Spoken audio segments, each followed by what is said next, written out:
Live web ચેનલના પ્રાયોજક છે Gujarat emporium. 370ની કલમ અને મોદીના 40 વર્ષનો સંઘર્ષ। કાશ્મીર મુદ્દે મોદી 40 વર્ષથી સક્રિય હતા। કલમ 370ની નાબૂદીથી સૌથી મોટી તેમની આ સિદ્ધિ છે। હવે આ અંગેની તારીખો પર આપણે નજર કરીએ તો 2019માં કલમ 370 દૂર કરી જમ્મુ કાશ્મીરમાં વિકાસના નવા રસ્તા ખોલી દીધા હતા। તાજેતરમાં જ સુપ્રીમ કોર્ટને પણ તેને મંજૂરીની મહોર મારી છે। આ નિર્ણય બાદ કાશ્મીરમાં પરિવર્તનનું દેશનું સપનું પૂર્ણ થયું છે। આ સપનું પીએમ મોદીએ આશરે 4 દાયકા પહેલા સંઘના સામાન્ય સ્વયંસેવક અને ભાજપના એક કાર્યકર તરીકે 1984માં જોયું હતું। 2014માં વડાપ્રધાન બન્યા બાદ પૂર્ણ કરવાના પ્રયાસો તેમણે હાથ ધર્યા હતા। 1980થી 2013 સુધી તેઓ સંઘના પ્રચારક તરીકે હતા। ત્યારે પણ તેઓ જમ્મુ કાશ્મીરની વિશેષ રીતે મુલાકાત લેતા હતા। તે વખતે તેમણે જણાવ્યું હતું કે કલમ 370ને દૂર કરીશું। પુણેમાં સંઘના કાર્યક્રમમાં નરેન્દ્ર મોદીએ વર્તમાન ભારતની સમસ્યા વિષય પર સંબોધન કર્યું હતું અને કહ્યું હતું કે કલમ 370 ભેદભાવ કરે છે અને તેને આપણે દૂર કરીશું। ત્યાર પછીની વાત કરીએ તો 1990ની શરૂઆતમાં કાશ્મીર ખીણમાં અશાંતિ, કાશ્મીરી પંડિતોની હિજરત જેવા બનાવો બનતા હતા। ભાજપે કન્યાકુમારીથી કાશ્મીર સુધી ડોક્ટર મુરલી મનોહર જોશીના નેતૃત્વમાં એક યાત્રા કાઢી। ઉદ્દેશ્ય લાલ ચોક પર તિરંગો લહેરાવવાનો હતો। મોદી એકતા યાત્રાના મુખ્ય સંયોજક હતા।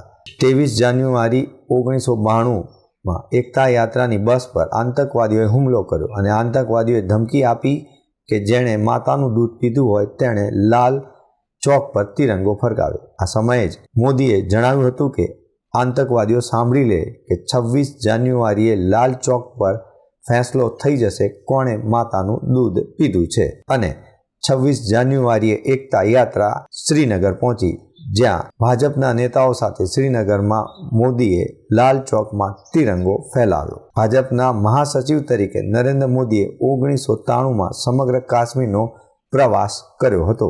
ફારૂક અબ્દુલ્લા સરકારે 1996માં કાશ્મીરની સ્વાયત્તતા માટે સમિતિ બનાવી। વિરોધમાં મોદીએ કહ્યું કે સ્વાયત્તતા કરવાનો અર્થ દેશના ભાગલા સમાન છે। 1999માં કારગિલ યુદ્ધ દરમિયાન પાકિસ્તાન તરફથી સતત ગોળીબાર વચ્ચે મોદી MI-17 હેલિકોપ્ટરમાં સૈનિકો માટે જરૂરી સામાન લઈને ગયા। ત્યારબાદ ગુજરાતના તેઓ મુખ્યમંત્રી બન્યા।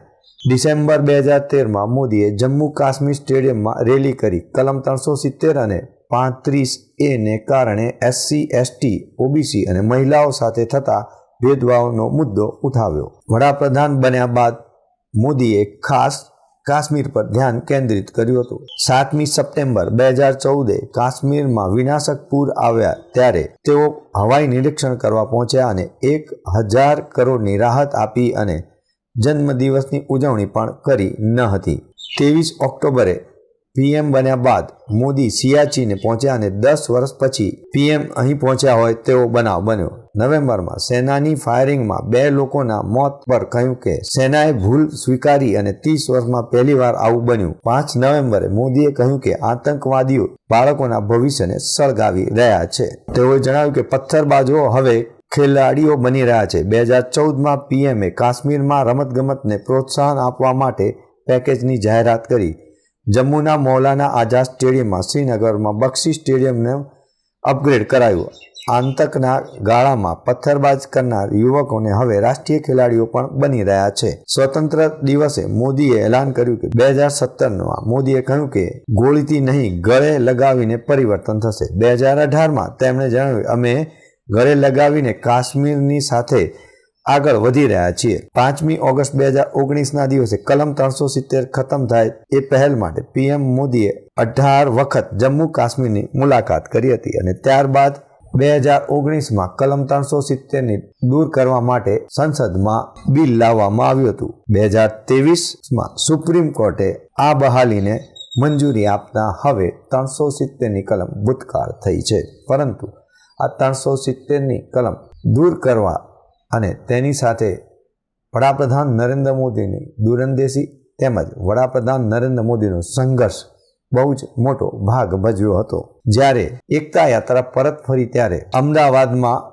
વડાપ્રધાન નરેન્દ્ર મોદીનું ભવ્ય સ્વાગત કરાયું હતું અને માતા હીરાબાએ નરેન્દ્ર મોદીને તિલક લગાવી સ્વાગત પણ કર્યું હતું. જમ્મુ કાશ્મીરમાં હવે એક સ્વતંત્ર અને ભારતના અભિન્ન અંગ તરીકેની સંપૂર્ણ રીતે કાર્યપદ્ધતિમાં અમલ બનાવ્યું છે. આજ એક કાશ્મીર એ ખરેખર ભારતનું અભિન્ન અંગ છે તે પણ સાબિત થઈ રહ્યું છે. નરેન્દ્ર મોદીનો સંઘર્ષ સાથે જ તેમની સાથે જોડાયેલા દરેક નેતાઓ મુરલી મનોહર જોશી, અડવાણી અને અમિત શાહ જેવા નેતાઓની પણ સાથ સહકારથી જ આ એક 370ની કલમ એક અદ્ભુત સિદ્ધિ નરેન્દ્ર મોદી અને ભાજપ માટે સાબિત થઈ રહ્યું છે. દર્શક મિત્રો, આ હતું વિશેષ. આપ નિહાળતા રહો એસ લાઈવ ન્યૂઝ બુલેટિન. નમસ્કાર.